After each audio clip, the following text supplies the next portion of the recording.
So for this video, we're going to be taking on the Submerged Aqueduct on Master difficulty for Return to Clockwork City. Now, you'll notice there's no deck on the screen. This is one where we play as Swims at Night. So we're going to go ahead and jump right in. Essentially, the deck is given to us. We have to fight nasty Slaughterfish and try to survive. They're apparently trying to eat us as we swim out, so... Ew, this doesn't look like a very good starting hand at all. We're going to go ahead and throw those back. You know what, we're going to throw that back too. I would feel much better about us having some bodies on the board. Now, that looks a lot better. Kind of a bummer that our prophecies are in hand. So, the enemy starts with Rising Waters. This is a support in play. At the start of your turn, give friendly creatures +1/+0. Basically, it's going to like ramp up Slaughterfish and do Slaughterfishy things. We're gonna go ahead and just start with our footpad because we would like a board presence. It's a solid 3/2.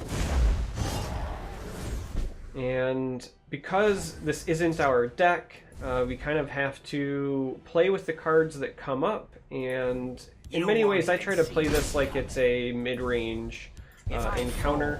So I try to develop a board presence, slowly push my advantage. So they get a vulture. Thankfully, we'll have another Fighters Guild recruit to hopefully deal with that. But first we want to break a room. Alright, good to see. We're going to go ahead and drop this here. And we're going to drop a Skulk. Now, if I remember correctly, Skulk only finds 2 cards in this particular deck. I believe it finds a Curse.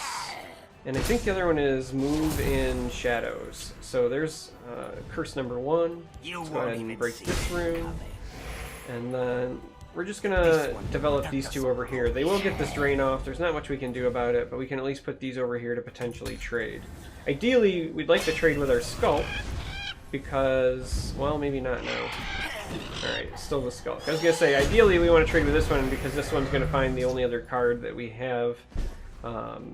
But had this traded here, we would have had to change our tune a bit. So, this one can go ahead. Find the... Oh, that's right. It's Paralyzed is the other one. And we even had that in the opening hand. Pretend like I know what I'm talking about for a moment. But there are only 2 there. So we're going to go ahead and do that. We're going to do that. We're going to Curse to take care of that. And we're going to use our last ring charge to just Hail Mary with a Smuggler's.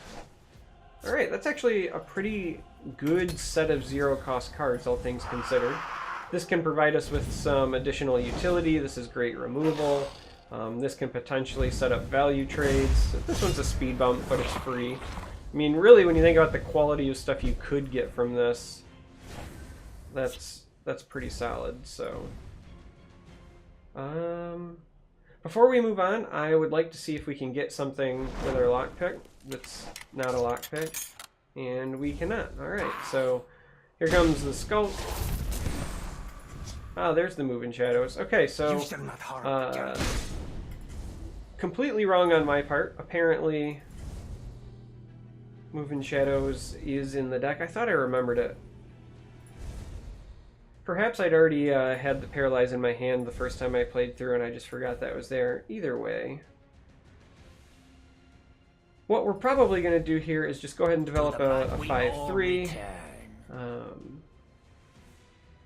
Let's go ahead and do a Move in Shadows here. It's going to move this and then it'll move it back, which will provide cover so that these can't attack it. It will also increase this guy's stats. We could have played that before attacking, but I kind of wanted to bring him on the cusp and not give him an additional rune if it's not necessary.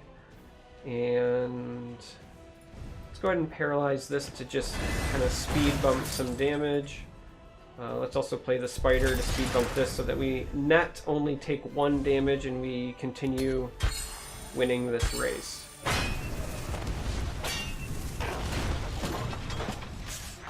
Or 2 damage.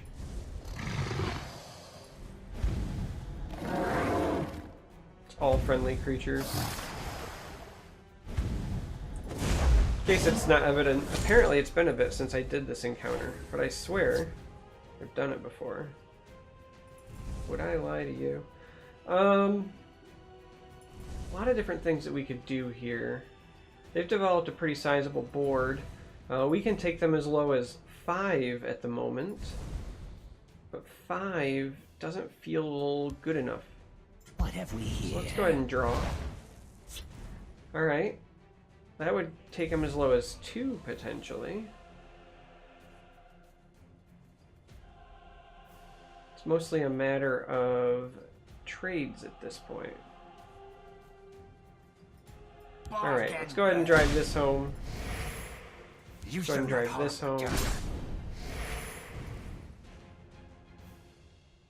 Let's see what we can get out of our lockpick. Still a lockpick. Never lucky.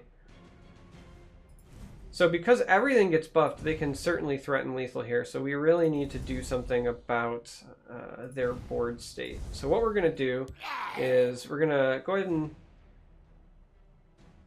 probably trade here. We're going to play the Racketeer and trade in. Put the Maple Shield here so that this can't kill this directly. And we'll use Cruel Fire Bloom here. And that seems like the best course of action.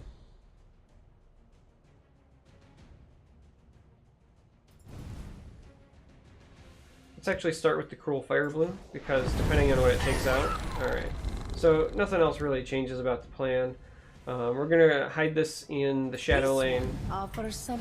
Still make this trade, because pulling 5 damage off the board seems pretty good. We're going to throw the Maple Shield here, because again, even with the buff, and pass the turn. So as long as they don't have reach or something tricky up their sleeve, and because they're trading, it doesn't look like they do, we should have enough to beat the encounter. So they take us to 9.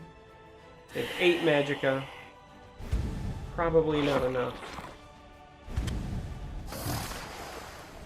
Alright, so barring their own prophecy, and it would have to be something like Ransack or, Bark and bird. you know, Dark Harvester, which clearly isn't there. That'll be the victory. Even if they did hit something that guarded here, we did have the Ransack as well, so it's pretty straightforward. You don't get to play with your own deck, but as long as you make good choices, use the cards that you have. Remember that there are 3 zero-cost cards, not 2. I can't believe I forgot that, but I swear, as you can see when we come out, I've already done this. It's just been a while. Here. Tell me you found a way out. So that's my mistake. But I think I see the pulse anyway, of the restart this way. as always, thanks for watching, and until next time, may you walk on warm sands.